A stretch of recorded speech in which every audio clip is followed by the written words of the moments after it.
Hi friends! Please like and subscribe for more amazing stories. My name is Anna, and this is the story of how my husband's personality changed, and he did the unthinkable. It all started with the pandemic. My husband Nick was a manager at an arena for large events.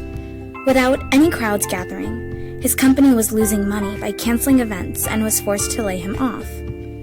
We were told it would be 1 or 2 years before events would start taking place again. Nick had no idea what he was going to do. His entire career was based on life events, and he was upset to be forced to find a new job unexpectedly. He was also stressed about how we would pay our bills in the meantime. I understood his stress at first and did my best to fix things.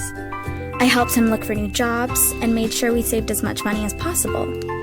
I encouraged him to take classes if it meant he could find a good-paying job that he liked. I also worked extra hours as well, but it didn't help much. At first, Nick just seemed depressed and hopeless. But eventually, he became mean. He would yell at me over everything. It seemed like he wanted to find a reason to always be mad at me.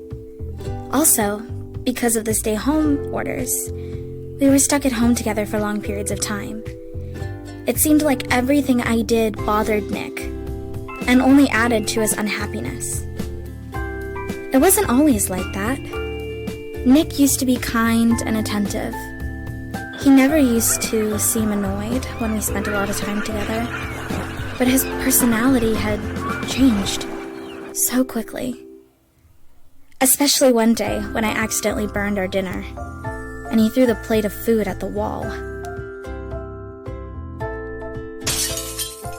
You can't do anything right, Anna, I swear. All I wanted was a good meal, and you can't even do that. It was an accident. I didn't mean to. It was so unlike Nick to act like that. I couldn't understand how the stress was changing who he was. He was a stranger to me, and no longer the man I fell in love with. The next day, he received a call about another job rejection. They told him he wasn't qualified enough for the position. He instantly blamed me because I'd pushed him to apply for it and accept the interview. Another rejection, all because you made me apply for that job. I knew it wouldn't work out, and you didn't listen to me. Nick, I encouraged you to apply because I believed in you. You're a hard worker and a fast learner. I thought it wouldn't work out. I'm sorry. I've already told you, you can't do anything right, and I'm sick of it. Next, Nick did the unthinkable. His verbal abuse turned physical, and he struck me with his hands and then stormed off. I hid in the corner and cried, hoping he wouldn't return and do it again. Suddenly, there was a knock at the door. I hurried to open it, only to see my next-door neighbors, Robert and Jennifer, with worried looks on their faces. Anna, are you okay? Yeah, I'm okay. It's not a big deal. Jennifer and I think you need help. When I looked at Jennifer, she was on the phone. I was worried that she was calling the police and Nick was going to become even more upset and violent.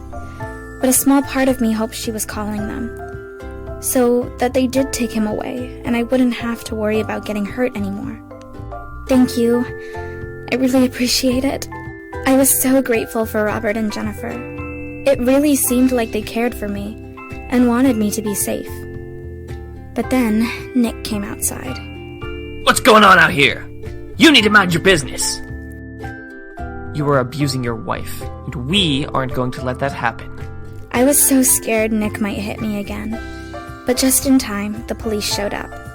I relayed the story to them and told them how I no longer knew who he was, that he had become verbally abusive, and then it had turned physical. Robert and Jennifer also told the police about how they'd been hearing yelling recently. But when they heard him hit me, they knew they needed to call for help. You are all liars. You'll pay for this. The police arrested Nick and charged him with domestic violence. My neighbors and I watched as the police car drove away with Nick, and he was still yelling at us, calling us liars. I was grateful to know that he was in jail and couldn't hurt me. A month later, we had to go to court. I testified to the judge and shared everything Nick had said and did to me. Robert and Jennifer testified too, confirming my story. There was enough proof for Nick to continue serving time for his abuse. I filed for divorce and got away from Nick for good. I'm thankful for my neighbors who stepped in and did the right thing. Without them, I may have stayed with Nick and dealt with his abuse. I would have been too scared to call the police on my own and feared that nobody would believe me. But thanks to Robert and Jennifer, my abuse didn't last any longer and I could move on with my life. Thanks for watching. Please like, share, and subscribe.